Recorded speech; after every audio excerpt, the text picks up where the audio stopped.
A racist police officer gets into a confrontation with a black man outside a luxury store, leading to the officer punching the black man and arresting him. Afterwards, he realizes that he has just arrested and assaulted the mayor. Michael Trent stood under the soft glow of a street lamp, adjusting his suit jacket as he waited outside the boutique. The store had been closed for hours, its darkened windows reflecting the empty street. He glanced at his phone, growing impatient as the minutes ticked by. Joshua, his assistant, was running late again.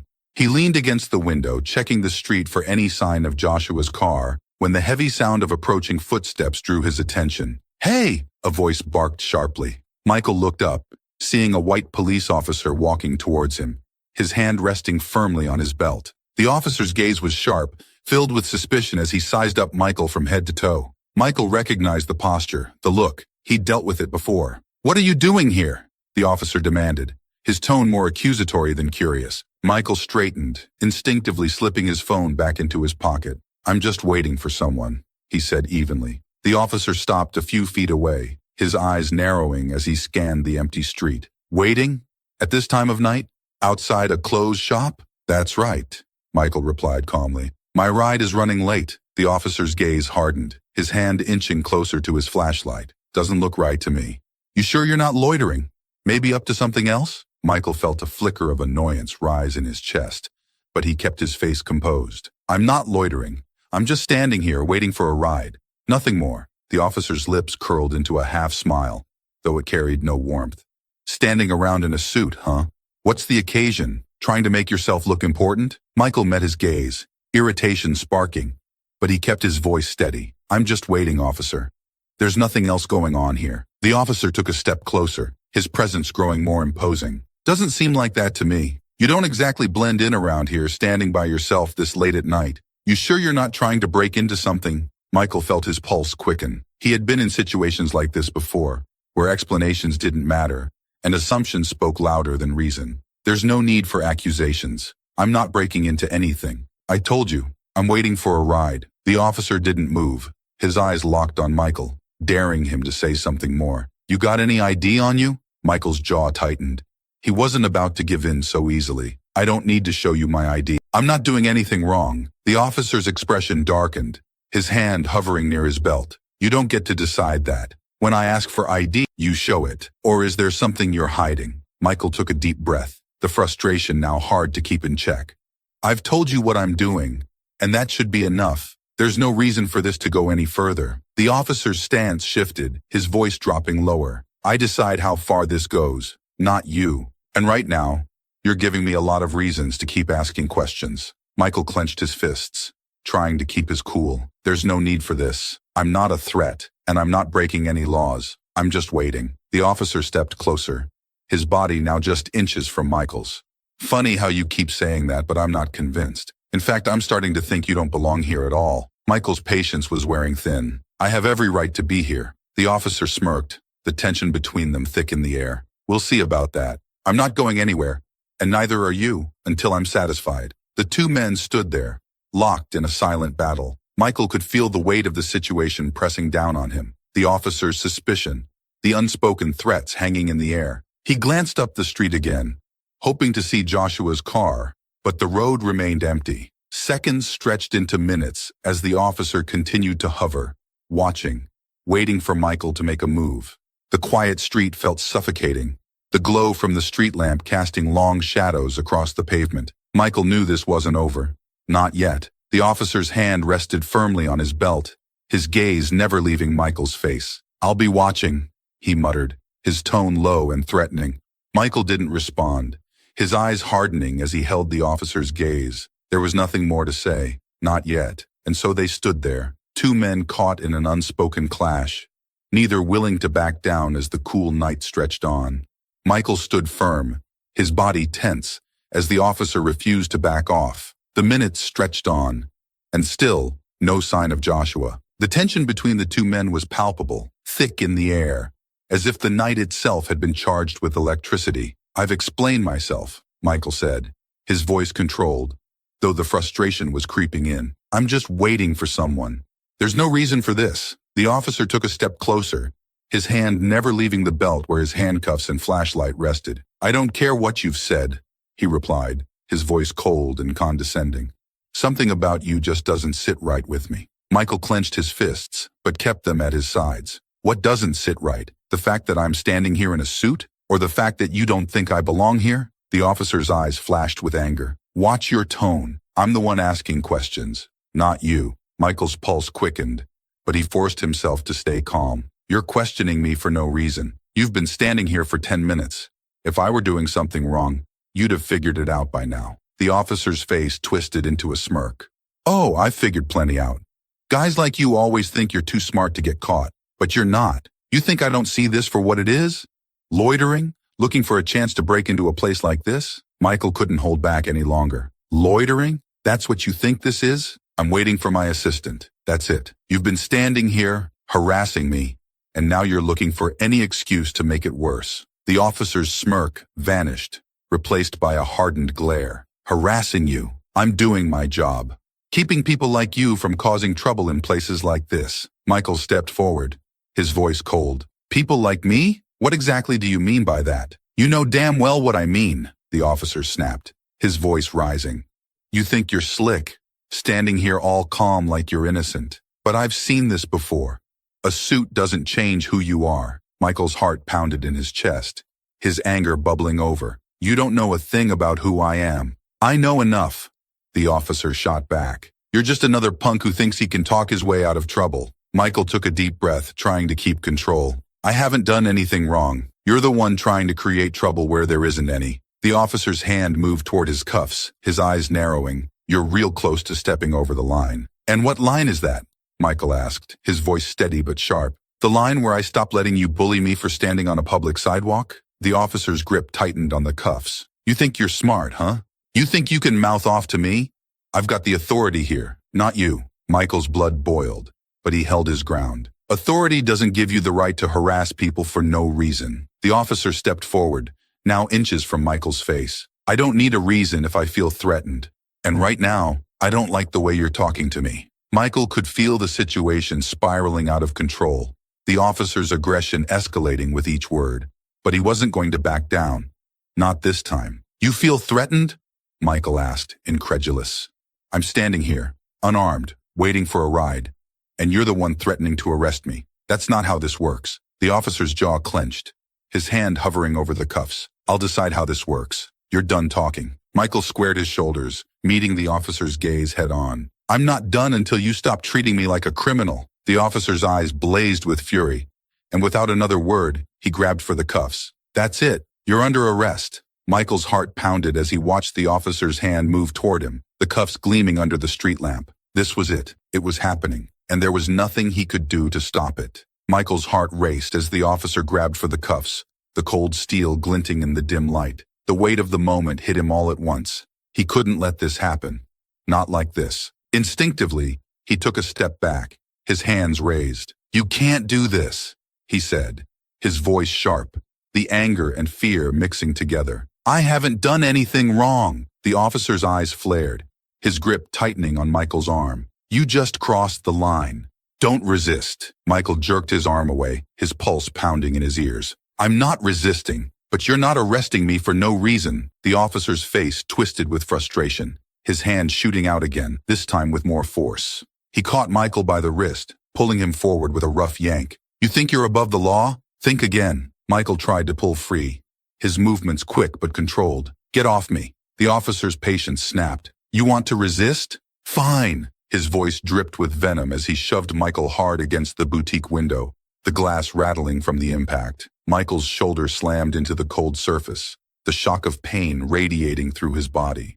I said get off. He struggled to twist free, his muscles tense with the surge of adrenaline. The officer leaned in close, pressing Michael harder against the window, his breath hot on his neck. I told you to stop resisting, the officer growled. Michael's breath came in short bursts as he struggled to push the officer away. His mind raced. How had this escalated so quickly? I'm not resisting. You're the one pushing this too far. The officer's grip tightened, his fingers digging into Michael's arm. That's it.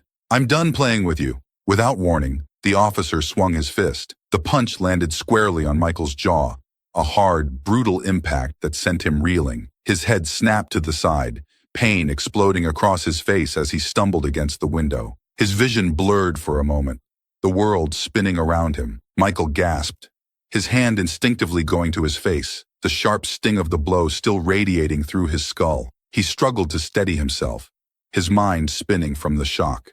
"You just had to push it," the officer muttered, his voice cold and unforgiving. He grabbed Michael again, this time slamming him face first into the glass with more force. "Now you're gonna learn your lesson." Michael groaned as his chest pressed hard against the window, the rough texture of the officer's hand squeezing his arms behind him. "You can't do this," he panted, struggling to find his voice through the haze of pain. "Watch me," the officer snarled, as he wrenched Michael's arms behind his back. The cuffs clicked shut around his wrists, the metal biting into his skin. Michael's body slumped slightly, his cheek pressed against the cold glass, his mind swimming between pain and disbelief. He tried to turn his head, but the officer's weight kept him pinned, his breath shallow and labored. "On the ground," the officer ordered, pulling him back from the window and shoving him toward the pavement. Michael stumbled, barely managing to catch himself before his knees hit the ground.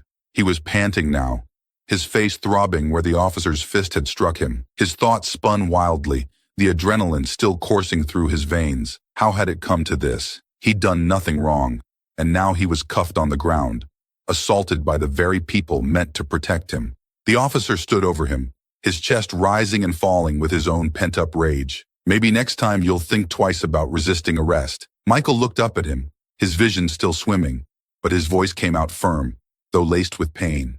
"You're going to regret this." The officer sneered, towering over him with the cuffs now secured. "Not as much as you will." As the night air pressed down on them, Michael knew this was far from over. This was just the beginning. Michael felt the tight grip of the handcuffs bite into his wrists as the officer roughly pushed him toward the patrol car. His jaw still throbbed from the punch, his body tense from the confrontation. But beneath the pain and tension, a calmness began to settle over him. He knew something the officer didn't, and that knowledge gave him the upper hand. The officer, still brimming with self-satisfaction, moved toward the car, opening the back door with a sharp tug. "Get in," he ordered, his voice cold and full of authority. "I warned you not to resist." Michael didn't move. Instead, he straightened himself, took a deep breath, and with a quiet, almost smug smile said, "Before you throw me in that car, why don't you check my ID?" The officer froze, his hand still on the door, his brow furrowing in confusion. "What are you talking about?" Michael's smile grew ever so slightly. "You heard me. Check my ID, it's in my wallet." The officer hesitated, narrowing his eyes as if trying to decide whether this was some sort of trick. "You've had plenty of time to give me your ID. Now, you want to cooperate?" Michael met his gaze, his voice calm and laced with quiet confidence. "Check it. You're going to want to know who you've just cuffed before this gets worse for you." The officer's confidence faltered, but he still wasn't fully buying it. "Fine. Let's see what you've got," he muttered, reaching into Michael's pocket and pulling out his wallet. With a flick of his wrist, the officer opened it and pulled out the ID card. For a moment, he squinted at it, his expression unreadable. But as he processed the information, the color drained from his face. The name, the title, everything clicked into place. His eyes darted from the ID back to Michael, disbelief and panic flashing across his features. That's right," Michael said, his voice smooth and unhurried. "I'm the mayor of this city." The officer's face went pale, the full weight of what he had just done sinking in. He looked back at the ID as if hoping it would change, but it didn't. The realization hit him hard. He had just assaulted and arrested the highest-ranking official in the city. The officer's hands trembled as he fumbled with the cuffs, his previous aggression gone, replaced by panic. "Sir, I didn't know. I didn't realize." Michael cut him off, his voice still calm but now sharper, more commanding. "You didn't realize because you assumed. You let your prejudice blind you, and now you're in a situation you can't talk your way out of." The officer's face flushed with embarrassment and fear as he hurriedly unlocked the cuffs, freeing Michael's wrists. I'm sorry, sir. I didn't mean..." "Didn't mean?" Michael's voice rose slightly as he rubbed his sore wrists, his eyes blazing with restrained fury. "You didn't mean to punch me? You didn't mean to throw me up against that window and treat me like a criminal?" The officer stumbled over his words, trying to find some way to salvage the situation. "Sir, I thought you were..." "You thought," Michael snapped, cutting him off again. "That's the problem. You didn't think. You saw me standing here, And because I didn't fit into your idea of who should be in this neighborhood, you decided I was a threat. That's what you did. The officer stammered, backing up slightly as Michael stepped forward, his voice firm and unforgiving. Do you have any idea what kind of situation you've put yourself in? Do you understand the consequences of your actions tonight? The officer's eyes were wide with fear now. Sir, I'm sorry. I didn't mean for it to go this far. You didn't mean for it to go this far? Michael's voice was cold, his words slicing through the officer's weak defense. This is exactly what happens when you let your bias dictate your actions.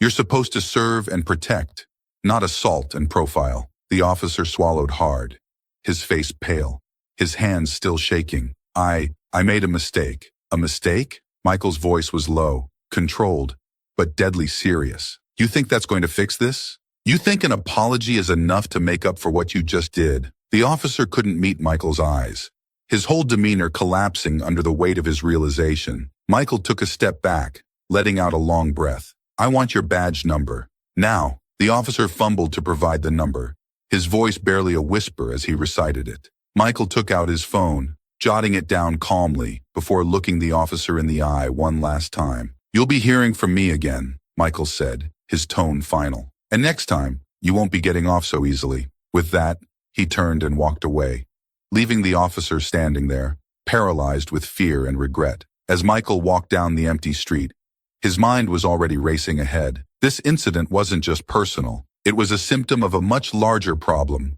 one he was in a position to finally address head-on. And after tonight, that change was going to happen, one way or another. Michael walked briskly down the street, the weight of the night's events settling heavily on his shoulders. His jaw still ached from the officer's punch, and the faint sting of the handcuffs lingered on his wrists. But more than the physical pain, it was the anger bubbling beneath the surface that fueled his steps. He couldn't let this slide. As he turned the corner, away from the scene, he pulled out his phone, his fingers shaking slightly, not from fear but from the adrenaline still coursing through him. He dialed quickly, the familiar number ringing in his ear. After a few rings, a voice answered. Joshua, Michael said, his voice clipped and direct. I need you to meet me at City Hall, now. Joshua's voice came through, confused but concerned. What happened? I was just about to... I'll explain when you get there, Michael interrupted. Just get there as soon as you can. Without waiting for a response, Michael ended the call and slipped his phone back into his pocket. His mind raced as he made his way toward City Hall, the lights of the city casting long shadows on the quiet streets. The officer's smug face flashed in his memory. But more than that, the image of his own reflection in the glass window, pinned, bruised, humiliated, stuck with him. This wasn't just about him anymore. It was about what this represented. The unchecked power, the blatant profiling, the disregard for basic respect. It was all too familiar. And as mayor, he had the power to do something about it. By the time he reached City Hall, Joshua was already waiting outside, his face drawn with concern. What happened? You sounded off on the phone. Michael sighed, taking a moment to steady his thoughts before answering. I was harassed and assaulted by one of our own officers tonight. I was almost arrested. Joshua's eyes widened in shock. What? Are you serious? Michael nodded grimly. Dead serious. He didn't know who I was, just assumed I was up to no good because I was standing in a rich part of town at night. Joshua shook his head, disbelief written across his face. I don't even know what to say. What are we going to do? We're going to act, Michael said firmly. I'm done letting this kind of thing slide. I've been talking about reform for too long. Now I have the proof. This isn't just some abstract problem.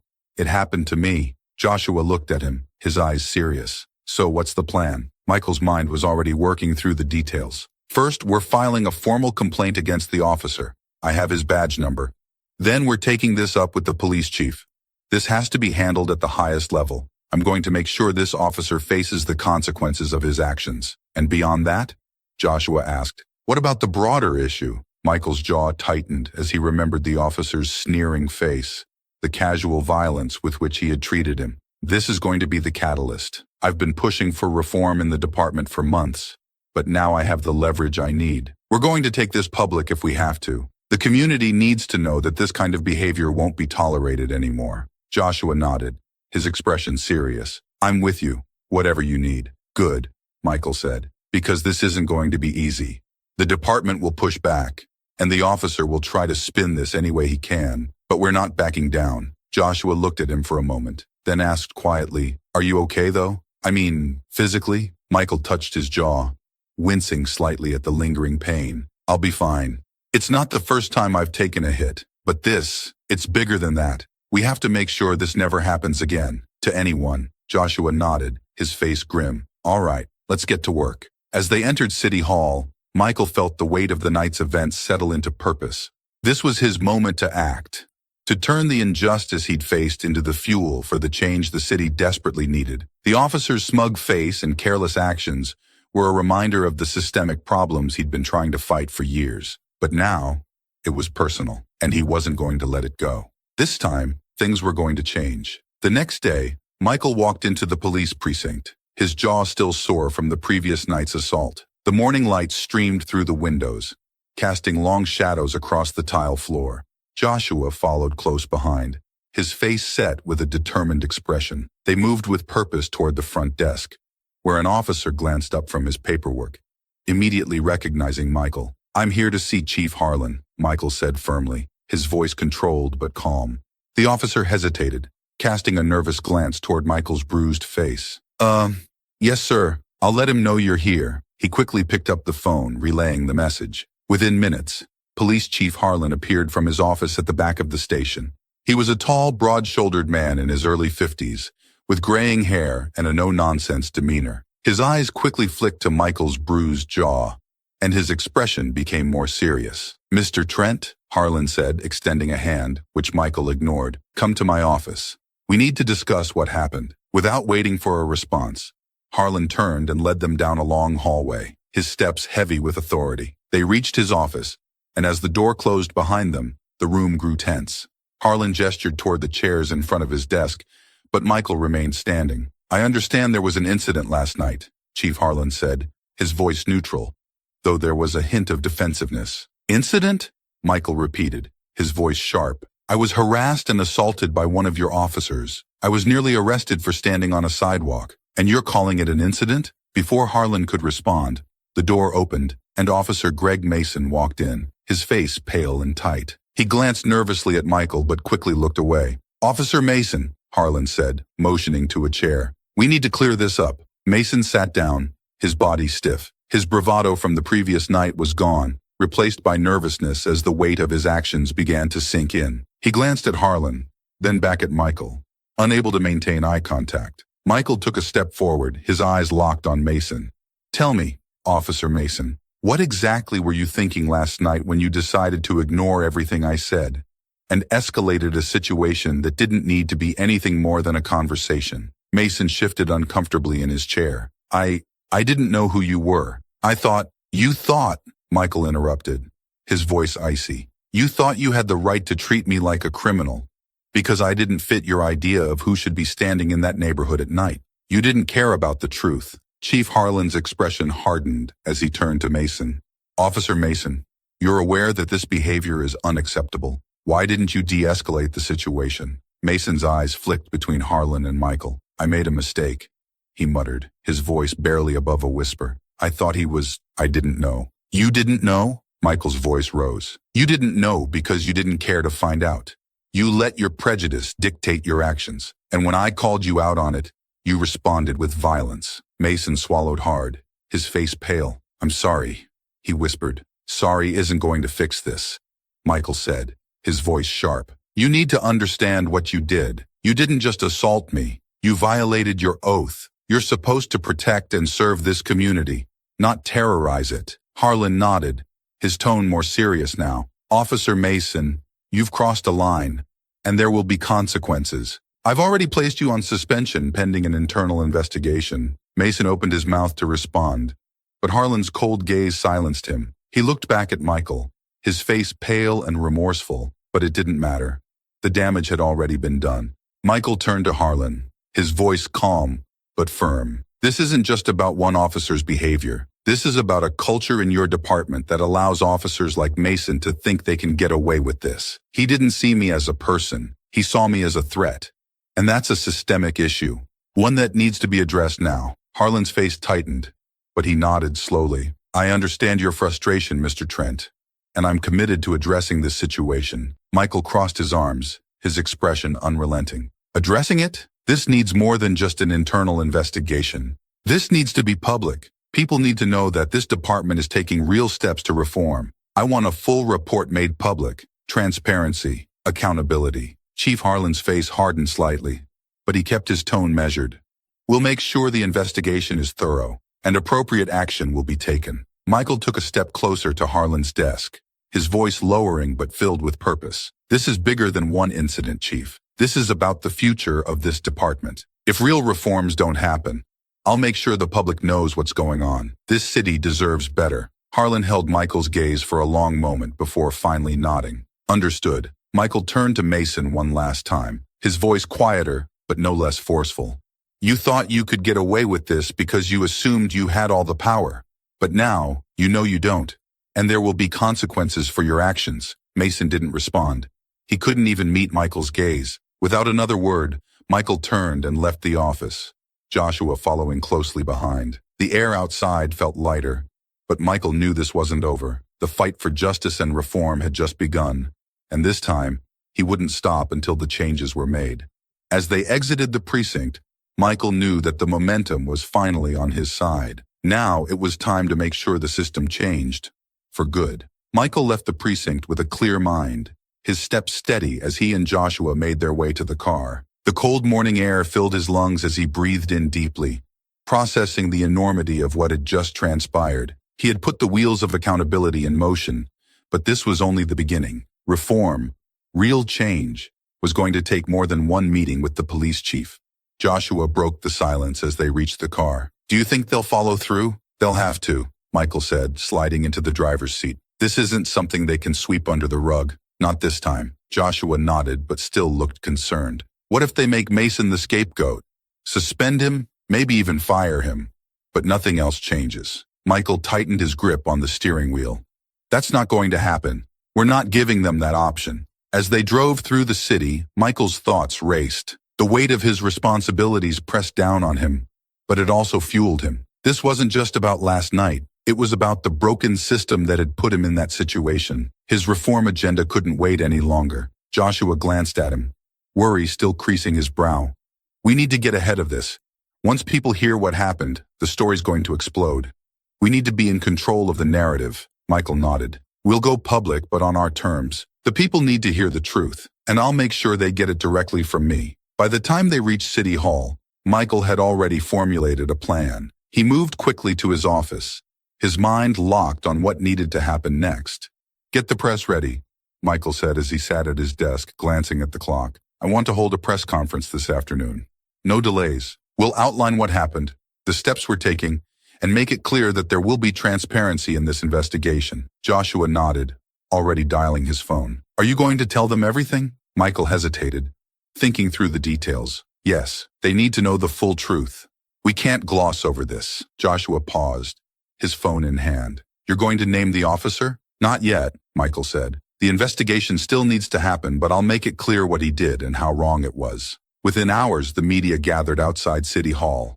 Reporters, news cameras, and members of the public filled the space in front of the building, all waiting for Michael to speak. He could feel the tension building, the city already buzzing with speculation. Joshua walked into his office, phone in hand. We're all set. The press is waiting. Are you sure you want to lay everything out? Michael adjusted his tie in the mirror, his jaw still bruised. It's the only way to make sure they understand how serious this is. Joshua nodded. Let's do this. As Michael stepped out of City Hall and approached the podium, the crowd quieted.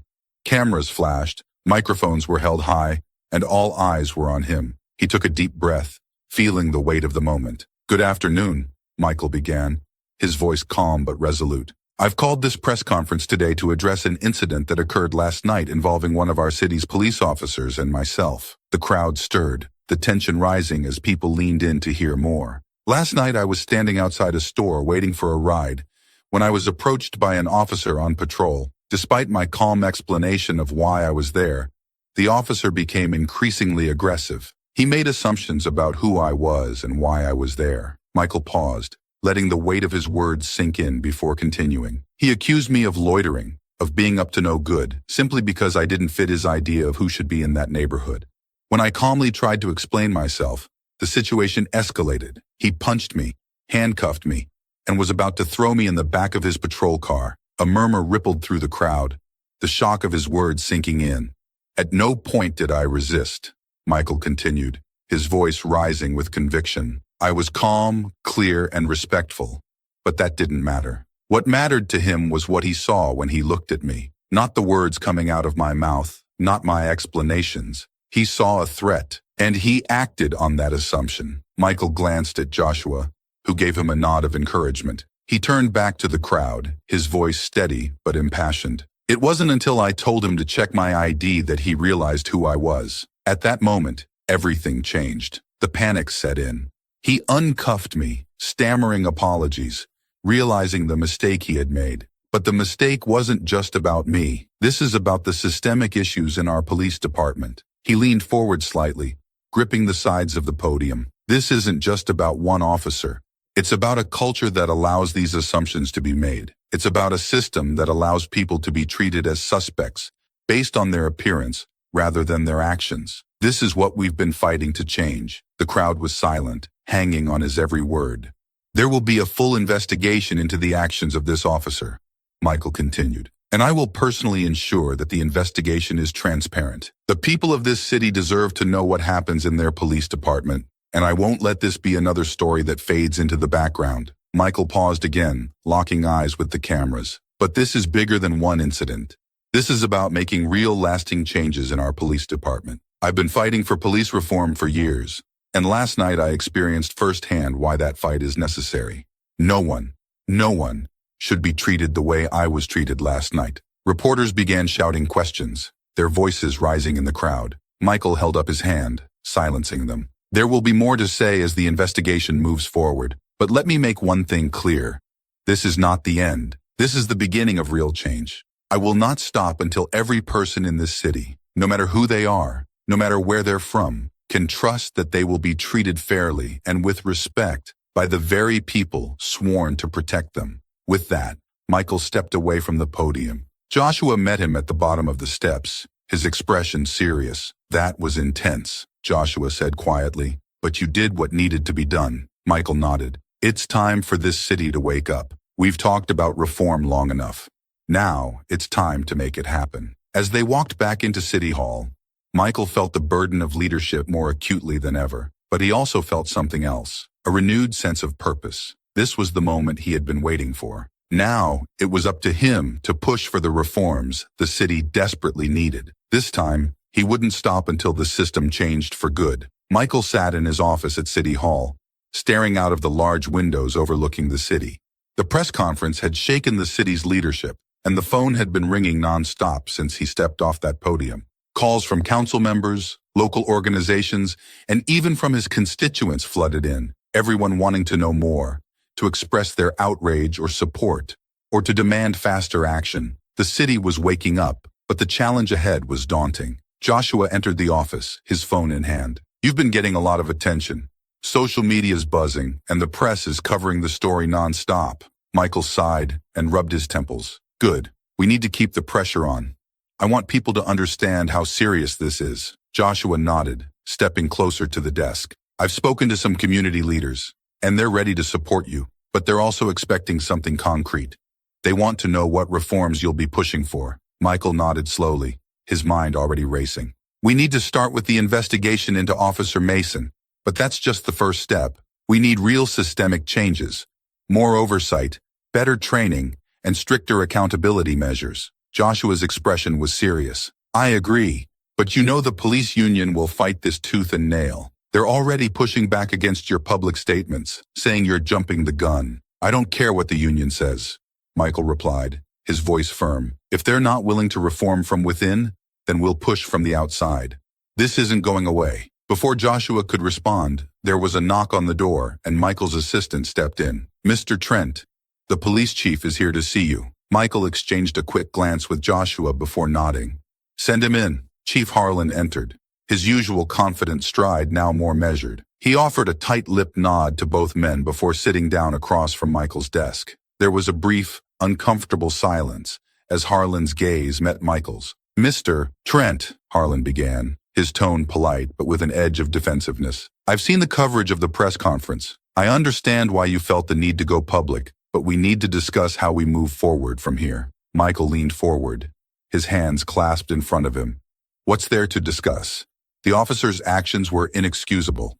The investigation needs to move quickly, and there must be consequences." Harlan shifted in his seat. "I agree that Officer Mason's actions warrant a thorough investigation, and we've already suspended him pending the outcome. But you understand that these things take time. We can't rush to judgment." Michael's expression hardened. "I'm not asking for a rushed judgment, Chief. I'm asking for accountability.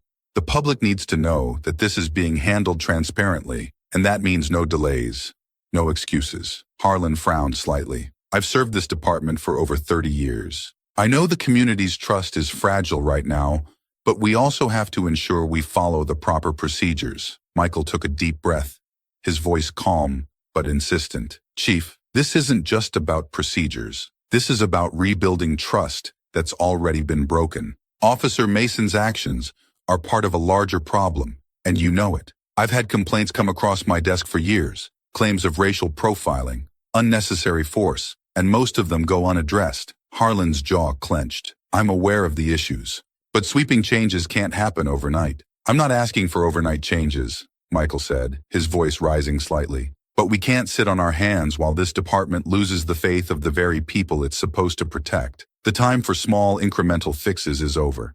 We need comprehensive reform, and we need it now." Harlan met Michael's gaze, his expression unreadable. After a long moment, he nodded slowly. "What exactly are you proposing?" Michael sat back, his mind quickly organizing his thoughts.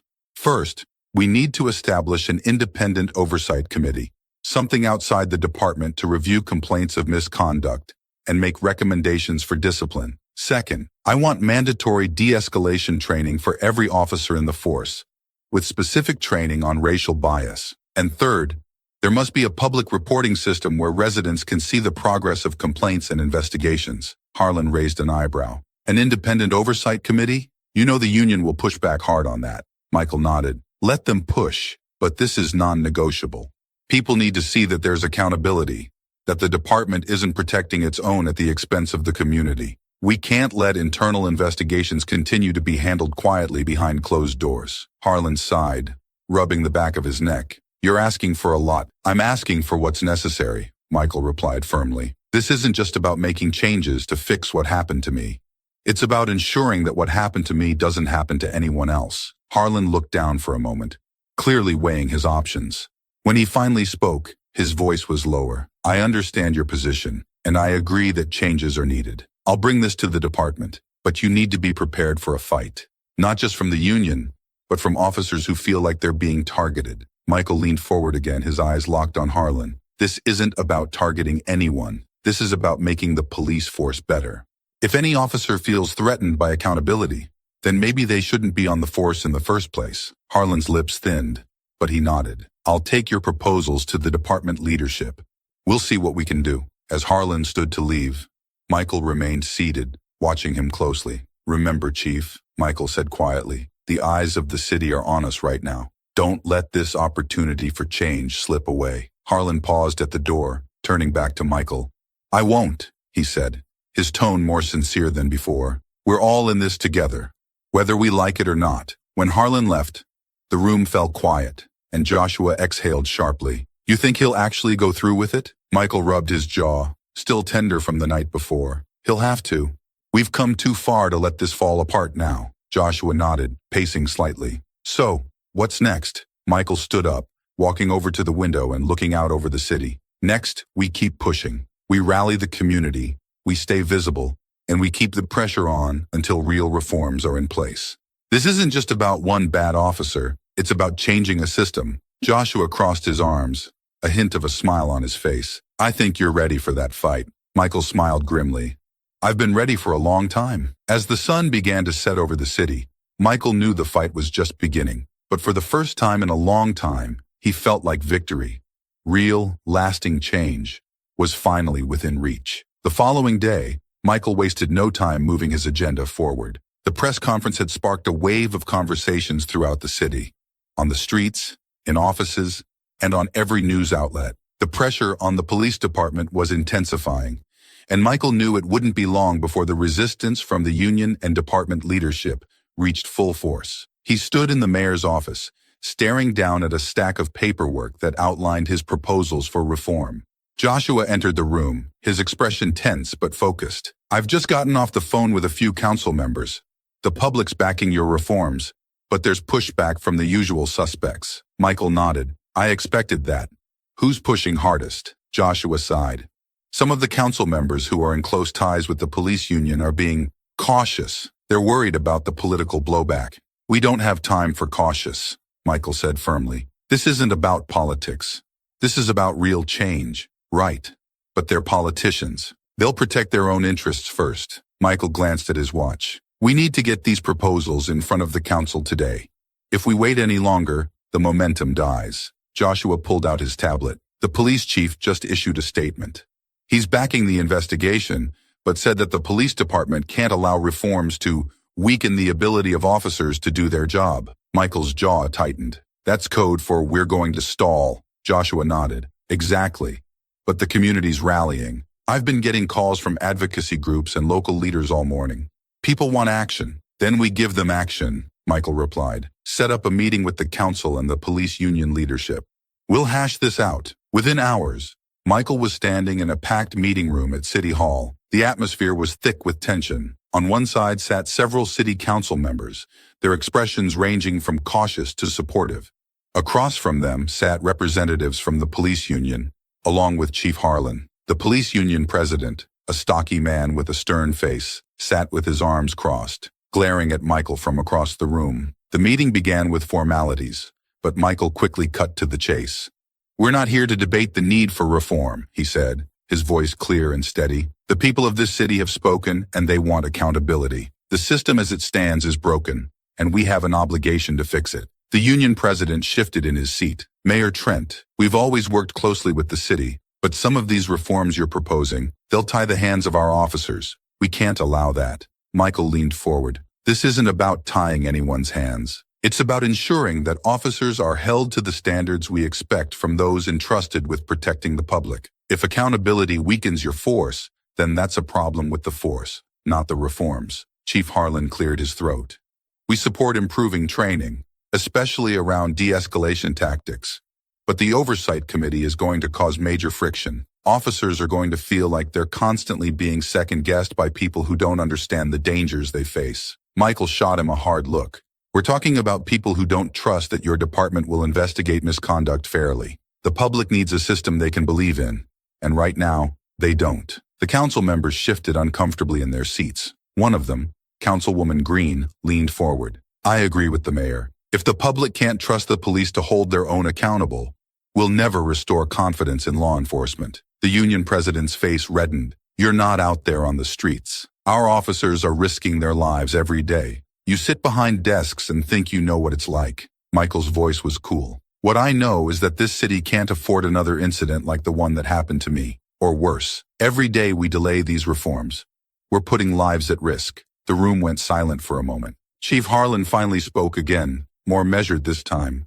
"What exactly are you proposing?" Michael listed the reforms swiftly, not wanting to leave any room for delay. "The Independent Oversight Committee, mandatory racial bias and de-escalation training, public reporting of complaints, and increased accountability for officers who engage in racial profiling or unnecessary force."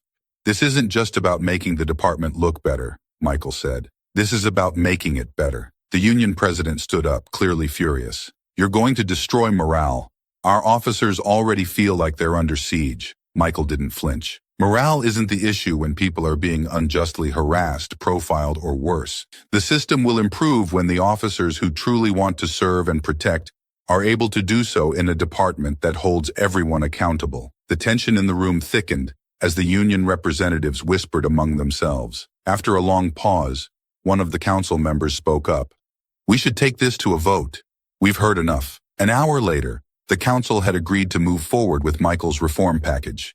It was a victory, but Michael knew it was only the beginning. As he left the meeting room, Joshua caught up with him. "Well, that wasn't easy, but we got what we needed. For now," Michael said. "But the union's not going to take this lying down. We need to prepare for their next move. Joshua nodded. What's next? Michael glanced at his phone, already thinking ahead. Next, we focus on the investigation, and we keep pushing, harder than ever. The wheels of reform were in motion, but Michael knew the real fight was just beginning. Days had passed since the city council agreed to move forward with Michael's reform package, but the process was slow, too slow.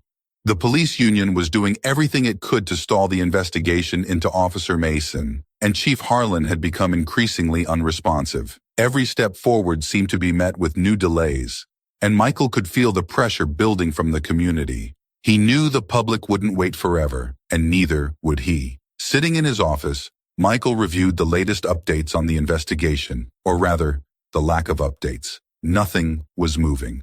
The department's internal review had stalled under bureaucratic excuses, and Mason's name still hadn't been made public. Joshua entered the room looking frustrated. They're dragging their feet, Mike. The investigation should have been moving by now, but Harlan's people are tying it up in red tape.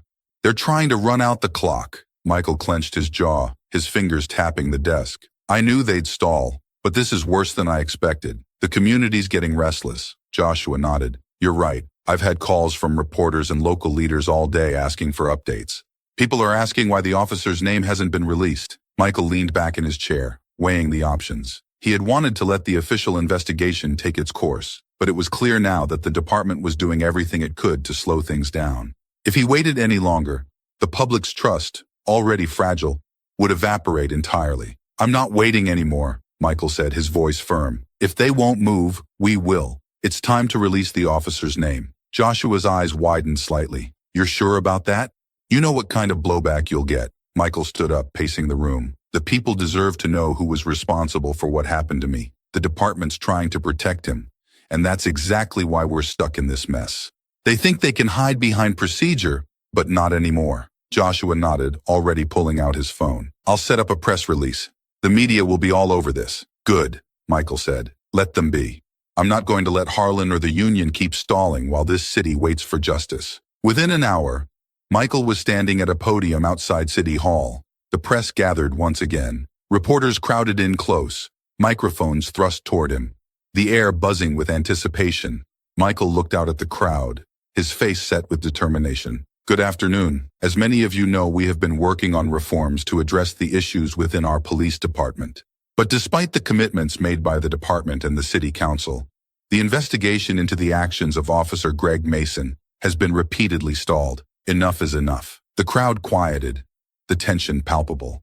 I've waited patiently for the police department to move forward with this investigation, Michael continued. But the delays have gone on long enough. Today, I'm releasing the name of the officer involved in the incident that occurred last week. His name is Greg Mason, and he is the officer who wrongfully detained and assaulted me. A murmur rippled through the crowd as reporters began scribbling notes and snapping photos. This isn't just about me, Michael said, his voice rising with conviction. This is about accountability. The people of this city deserve transparency, and they deserve to know who is responsible when misconduct occurs. Officer Mason's actions were unacceptable, and the public has a right to know his name.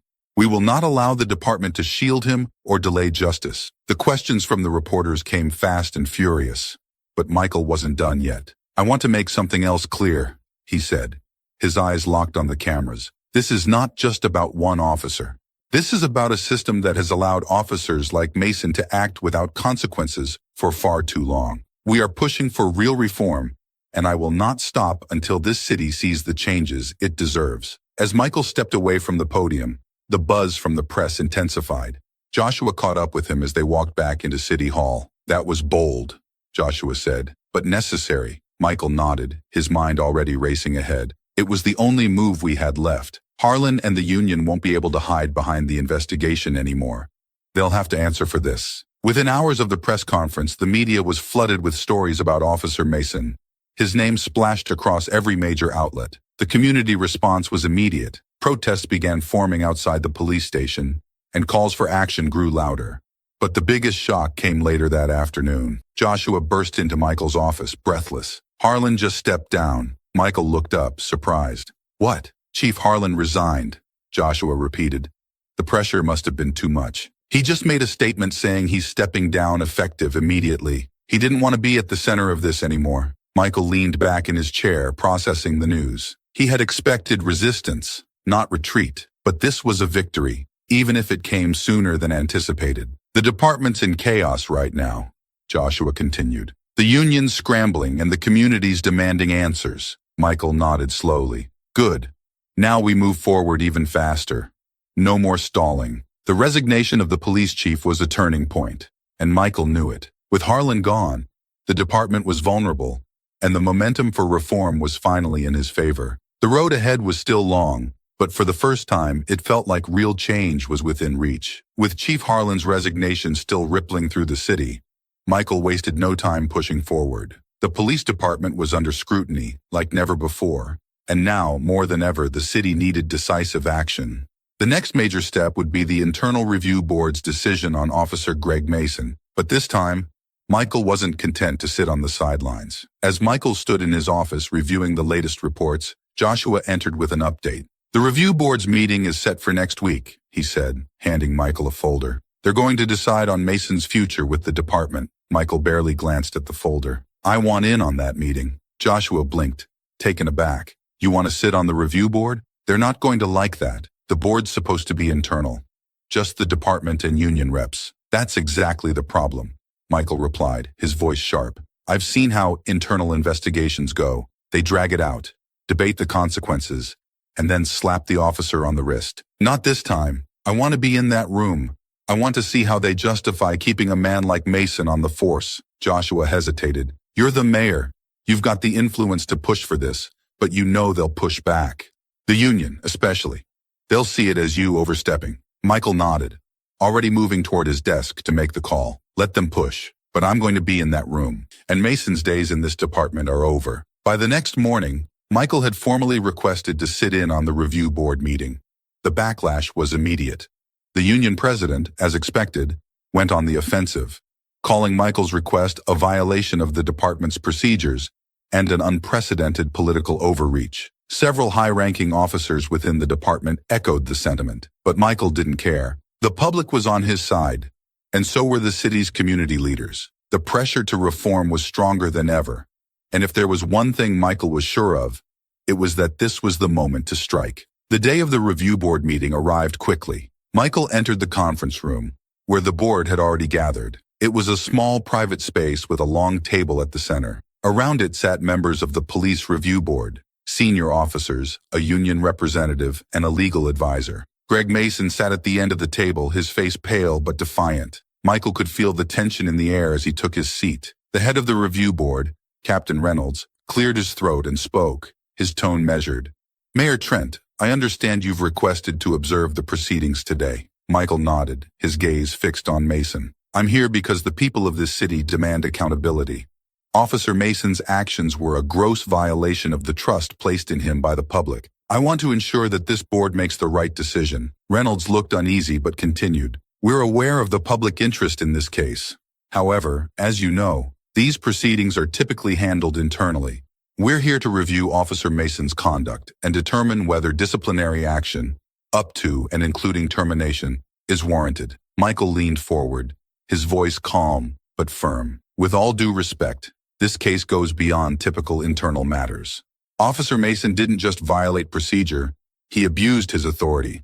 He assaulted me and nearly arrested me without cause, simply because of his biases. This isn't just about department policy. It's about the integrity of the entire force. Mason, who had remained silent until now, finally spoke, his voice defensive. I did what I had to do. You were standing out there late at night, not answering my questions. I was following my training. Michael turned his gaze toward Mason, his expression hard. Your training didn't tell you to ignore what I was saying. Your training didn't tell you to escalate the situation without reason. This isn't about procedure. It's about your assumptions. Mason shifted uncomfortably, his voice tight. I've dealt with plenty of situations where someone says they're just waiting for a ride and ends up being a criminal. I made a call, and you made the wrong call. Michael shot back. You made a call based on who I am, not what I was doing.